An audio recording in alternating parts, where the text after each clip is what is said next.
राधे राधे दोस्तों, आप सभी का स्वागत है मेरी डेली ब्लॉग में। मैं दीपिका यादव ये उम्मीद करती हूँ आप सब लोग स्वस्थ होंगे, मैं भी स्वस्थ हूँ।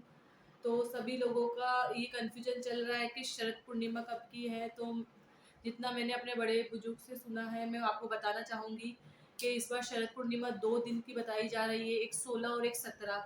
पर मैं आपको सबसे बड़ा इसमें अंतर बता देती हूँ। 16-17 को दो है, पर जो मेन शरद पूर्णिमा है वो मनाई जाएगी 16 तारीख की। क्यों? क्योंकि शरद पूर्णिमा में चांद का महत्व है, चांद से का महत्व है, तो रात से जुड़ा हुआ है चांद। तो जब रात होगी जब तो शरद पूर्णिमा होगी। तो 16 तारीख को रात को 9 बजे से प्रारंभ होकर अगले दिन सुबह अगले दिन दिन में शरद पूर्णिमा समाप्त हो जाएगी। तो इसका मतलब 17 तारीख को तो शरद पूर्णिमा रात में तो है ही नहीं, तो 16 तारीख को ही मनाई जाएगी।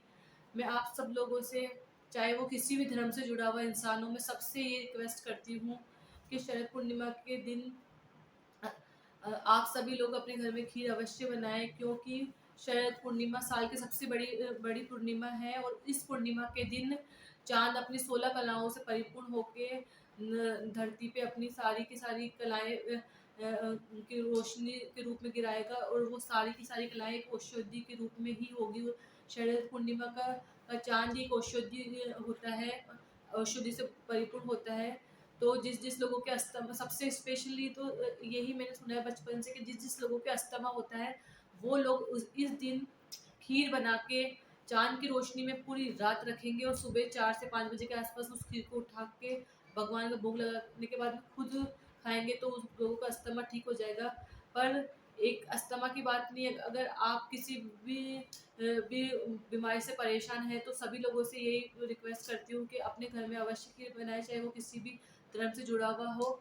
और चांद की रोशनी में उस खीर को रख के और उसको औषधिपूर्ण होने के बाद में अपने ग्रहण करें। वो खीर आपके शरीर को बहुत लाभ पहुँचाएगी।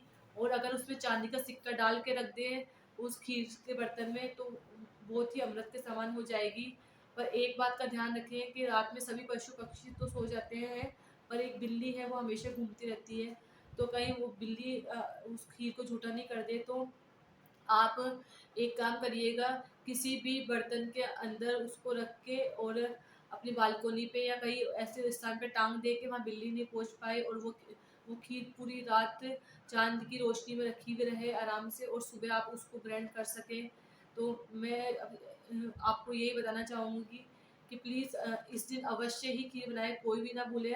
अभी शरद पूर्णिमा के 2 दिन बाकी हैं, आप खीर बनाने की और खीर की सब चीज़ों की तैयारी कर ले। शरद पूर्णिमा का दिन बहुत ही बड़ा दिन है, कोई भी इस दिन को ऐसे ना जाने दे, और सभी लोग अपने घर में खीर अवश्य बनाएं। और इस दिन सब लोग तुलसा माता के वहाँ भी दीपक अवश्य करें। और खीर का जो महत्व है मैंने आपको बता दिया। अब आपका जो भी है इच्छा है, अवश्य ही खीर बनाएं, और सभी लोग उस प्रसाद को ज़रूर ज़रूर ग्रहण करें। और 16 तारीख को ही शरद पूर्णिमा है, तो प्लीज़ सभी लोग 16 तारीख को ही खीर बनाएं, और अपने अपने परिवार के सभी लोगों को, चाहे वो 2-2 चम्मच ही हिस्से में आए, पर सभी लोग उसको प्रसाद को अवश्य ही ग्रहण करें।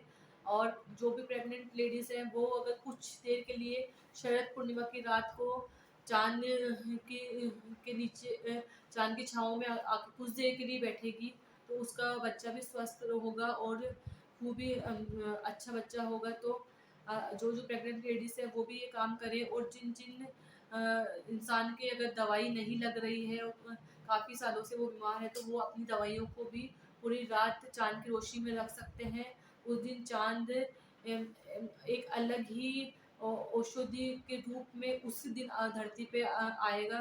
तो प्लीज़ सभी लोग इस चीज़ का फ़ायदा उठाएं। और मेरी बताई हुई जानकारी अगर आपको पसंद आई है तो प्लीज़ प्लीज़ मेरे चैनल को सब्सक्राइब करें और मेरे वीडियो को लाइक करें। अगर मेरी इस वीडियो में कुछ गलती भी हो गई है तो प्लीज़ मुझे कमेंट्स करके बता दें कि मैंने आपको कोई गलत जानकारी दी है। जितना मुझे आता था मैंने आपको बता दिया है। और देखते रहिए मेरे सारे blog. Thank you so much.